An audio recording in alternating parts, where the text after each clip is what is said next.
मित्रांनो, सर्वप्रथम तुम्ही खाली दिलेला फोटो बघितला तर बघा मित्रांनो, त्या मुलाच्या सर पे ताज आहे आणि हातात डिग्री आहे.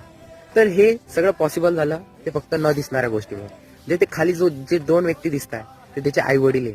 ते त्याला म्हणजे त्यांच्याकडे काही नसताना सुद्धा ते म्हणजे कठीण परिस्थितीतून त्या मुलाला एवढं उजागर करतात.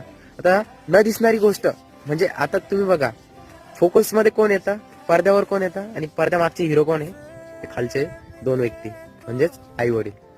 तर मग बघा, कधी पण आपण क्रेडिट देतो ना कोणाला, तर फक्त त्यालाच नाही दिलं पाहिजे, तर त्याच्या पडद्यामागचे जे हिरो असतात त्यांना पण आपण क्रेडिट दिलं पाहिजे, अर्थात त्यांना पण आपण सन्मान दिला पाहिजे.